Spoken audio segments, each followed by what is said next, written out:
Hey, so if you're like me, when I first started building my setup, I didn't really know what to do in terms of starting. So I want to offer you guys some advice and teach you guys how to build your setup from scratch. And the first part is planning and budgeting. Let's get into it.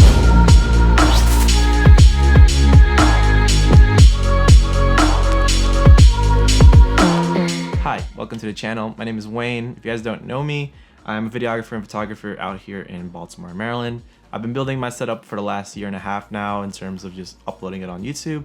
But overall, I've actually been upgrading my room and just adding on to it for over a decade now. I've been very fortunate to have a cool ass dad that taught me how to build a computer when I was like 9 years old. And eventually he regretted it, but he allowed me to get into this whole world of tech. And eventually when I got my first job, I was able to start building and adding on to my room. At first, very small things like knickknacks, monitors, peripherals, all that stuff. But now I'm able to, call this space my dream room, and I'm constantly still working on it. So that's just how I've started my whole journey into making my dream room. So the first part in building your room is designing. A lot of people have asked me on Instagram, just how do I build my room? Where do I start off at? For me, I never really had the best room when I first started. I'll show you guys what I've had prior. Really wacky colors on my wall, because that's just how I grew up with in terms of baby blue, because that was like my favorite color when I was a little kid. And I didn't really bother to change it until recently, so take that. But also I kind of just didn't care too much about how clean my setup was during some phases of my life. Again, people change, and I've grown out of that, and I really want to have a clean room and also very aesthetically pleasing and works in terms of my practical uses. So again, everything here will change. Your setup will always be changing. That's just how the nature of this whole world is, and you want to plan for that. So not everything is going to be firm, okay? So make sure there's always space for you to adapt your setup and build for the future. Because if there's one thing that I've learned with all of this, you will eventually get bored of it. Even if you call it amazing now, and again, I'm very grateful for this, but probably next year I will be bored and I'll probably change something, you know what I mean? And that's just how technology has influenced my life. That's just my perspective about it. So things might be different for you guys. But for me, I plan ahead, and there's always something that I can always change and improve for the future.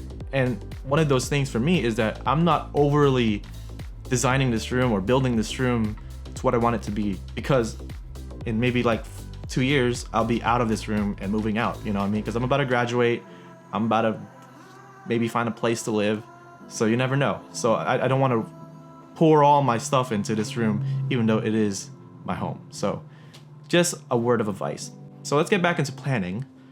Planning involves a lot of different things. A lot of people likes to sketch out the room. You can do actual measurements if you want to, but what I actually did was kind of funny. I went on Minecraft and basically designed a one-to-one readout on my room. It was definitely weird, but also helpful for me to look into a game and see what I want to change prior to me actually moving anything around. And if I didn't like how it looks after I already moved everything, then that's definitely a waste of time. So try to design your room and have like an understanding of what it's already going to be, and don't just wing it right away, because again, that's going to be a waste of time if you don't end up liking it. All right, so that's the first part of everything in terms of building your room. It's always pre-designing and building a mindset of what you want your room to be.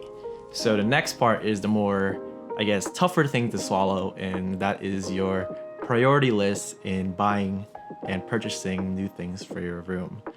This was a very difficult thing because, again, I'm working hard for all these things I'm putting in this room, but you want to do so many things super fast to the point where it's like, dang, that's a lot of money. So you want to break those things down in priorities. So for me, I listed out things that I needed, and that was a brand new desk. I literally need a brand new desk because it was that desk I had originally was just too tiny. I also wanted to downsize in terms of space of using just my desk. So before I had like a giant L-shaped desk thing, and it was just too much stuff, too much space, and I didn't need all that. It was just too much. It was extra. So I got rid of one desk and made sure I just had one giant, like long desk instead of an L desk.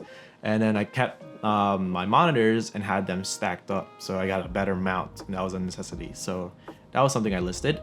And then I also wanted new paint because that light blue was just not cutting it, and I had so many marks on the wall, I needed to do that priority. The other thing I did was I already had so many other things that I've collected over the years. For example, I had all my LifeX lights, the colorful lights that you see, like the LED strip behind my desk, that giant L light over here on my door. So if you already have things like just lying around and you might be able to use them for a future phase of your room, go ahead, man. Just, you know, use them and see what it looks like. And if it sucks, then don't use it. If it looks great, use it. For me, I had so much random tech and gear that sometimes I'll hoard them, and then sometimes, you know, it just doesn't get used and not seen for the light of day. So make sure you're like, when you're buying something, it's something that you might be able to use in the future, even if you do something with your room and change it around. All right, why did nobody tell me? This John went on screensaver, bruh. Oh yeah, quick segue. I got a Switch. Look at this. Here, yo. Look at this, bruh. I don't know if anybody playing the new Pokemon. It's the Dialga and Palkia. Shit's cool. Kind of a segue. How am I able to get all these things at such a young age? Now, this ain't a flex. I'm not trying to flex at all. I was able to work at Best Buy for around 2 years, and I don't even know if I'm allowed to say this stuff. Remember when I talked about, you know, getting a couple of things earlier? Basically, that allowed me to get things at, I don't know how to say this. You know what I mean. So, try to find a job that can help you guys out in terms of tech. This won't apply to everybody, but it's just a funny thing because I never planned on working at a Best Buy. I actually worked at a restaurant for my first jobs, and it was a fine paying job. I mean, I was able to work and go to school and do all that stuff. But Best Buy, man, they got some great deals, bro. I'm telling you, that shit, if you want to build your room, just work there for a couple of years, bro. You got your setup. But anyways, there's always deals. So it doesn't have to work at Best Buy, but let's just say when you're buying things, make sure to find the best deals that you can. For me, I would work at Best Buy, buy things from Best Buy, because, you know, there's that little cool thing. But other than that, I actually got a lot of things in this room used on Facebook Marketplace, eBay, and whatnot. And I know used is a little bit of a scary thing, especially in the world of tech. But I was able to get a lot of things from my computer used. For example, my second computer, I was able to get a 1060 on eBay for like $100 off MSRP. I was able to grab a couple of desks, especially my bamboo desk that I previously had from Facebook Marketplace for like, I don't even know, like 80% off the MSRP from IKEA. So there's always amazing deals on the used market. Just be careful, don't get scammed. If someone's trying to get money from you from like Venmo, Cash App prior to you coming, don't ever, never, because you're never getting that money back and you're never seeing that item. But if you're going through like PayPal and they're trying to ship it to you, that's usually all right because PayPal usually protects you. I'm not sponsored or anything else. My dog wakes up from his bed. Juan! There's nobody here, it's just us. Okay. I think my dog thought there was like a stranger outside or something. But what I was saying was, when you're buying used, just be safe. Be careful. Don't try to get things that you think are like, whoa, great ass deal. Like, that jump way too low than it actually should be. Sometimes there are great deals. Like, I got this, I don't know if you guys can see this. I got this lens for $50. You know how much this lens costs on eBay? $2,000. So there's always great deals on the used market. Just be wary, and sometimes you might luck out and get something very cool for much cheaper price. Yeah, that's just my tips. And again, that's usually the gray area because it might not be applicable to you guys. So yeah, if you do have the opportunity though, Best Buy, that's where it's at. All right, so that's it for the video. I try to be very open, but you know, I'm not trying to gatekeep anything from you guys. I'm keeping it pretty open.